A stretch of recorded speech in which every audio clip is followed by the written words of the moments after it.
Gaza में Israel और Hamas के बीच चल रही जंग के जल्द खत्म होने के आसार नजर आ रहे हैं।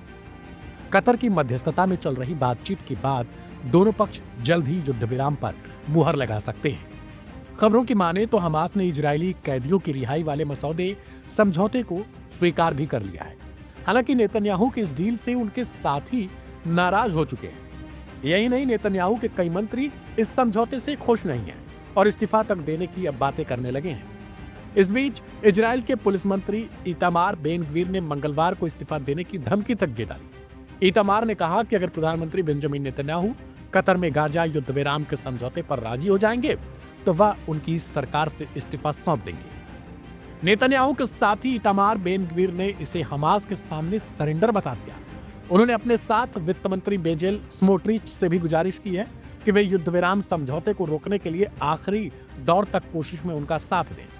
बेन-ग्वीर ने मंगलवार को एक्स पर लिखते हुए कहा, यह कदम इजराइल को हमास के सामने आत्मसमर्पण करने से रोकने का हमारा एकमात्र मौका है। इस जंग में 400 से अधिक इजरायली सैनिक मारे गए और मैं कोशिश कर रहा हूं कि उनकी शहादत व्यर्थ न जाए। वहीं वित्त मंत्री स्मोट्रिच ने सोमवार को कहा कि उन्हें भी इस सौदे पर आपत्ति है।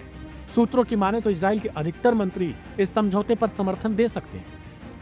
हालांकि बेन-ग्वीर ने कहा कि इजराइल को गाजा में तब तक संघर्ष जारी रखना चाहिए जब तक कि हमास पूरी तरीके से आत्मसमर्पण न कर दे। गौरतलब है कि इजराइल के आंकड़ों के मुताबिक 7 अक्टूबर 2023 को हमास के हमले में 1200 से ज्यादा लोग मारे गए थे।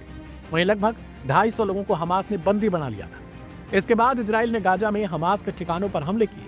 फलस्तीनी स्वास्थ्य अधिकारियों के मुताबिक तब से गाजा में 46,000 से ज्यादा लोगों की मौतें हो चुकी हैं। इसके अलावा हर रोज इजराइल की तरफ से की जा रही बमबारी में सैकड़ों लोग अभी तक मारे जा रहे हैं। आपको बता दें कि नेतन्याहू ने जिस प्रस्ताव को आवेश में आकर उस वक्त तक ठुकरा दिया था, खबरों की माने तो करीब 8 महीने बाद उन्हें अब झुककर उसी प्रस्ताव को हमास के साथ डील के लिए मानना पड़ रहा है। दोनों पक्षों की ओर से सीज फायर पर बातचीत अपने अंतिम दौर में बताई गई है। मंगलवार को कतर विदेश मंत्रालय की ओर से जानकारी साझा करते हुए कहा गया था कि इजराइल और हमास के बीच गाजा युद्ध विराम बातचीत समझौते के बेहद करीब है और समझौते का फाइनल ड्राफ्ट दोनों पक्षों को दे दिया गया है। यानी कि अब तकरीबन हमास और इजराइल के साथ अब बातचीत अपने अंतिम दौर में पहुंच चुकी है। इस डील को लेकर इजराइल के चैनल 12 ने सोमवार को जानकारी दी थी कि समझौते को यरूशलेम की ओर से लगभग स्वीकार कर लिया गया है। यानी मान लिया जाए कि इजराइल की तरफ से प्रधानमंत्री बेंजामिन नेतन्याहू अब खुद इस फैसले को स्वीकार करने वाले हैं। यानी कुछ दिनों में अब कहीं न कहीं ये देखने को मिल सकता है कि हमास और इजराइल दोनों सीज फायर पर राजी हो चुके हैं।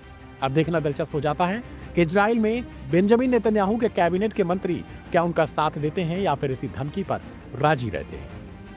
इस रिपोर्ट को लेकर आप अपनी प्रतिक्रिया कमेंट बॉक्स में लिखें। ढेर सारी खबरों के लिए अभी सब्सक्राइब करें लाइव हिंदुस्तान।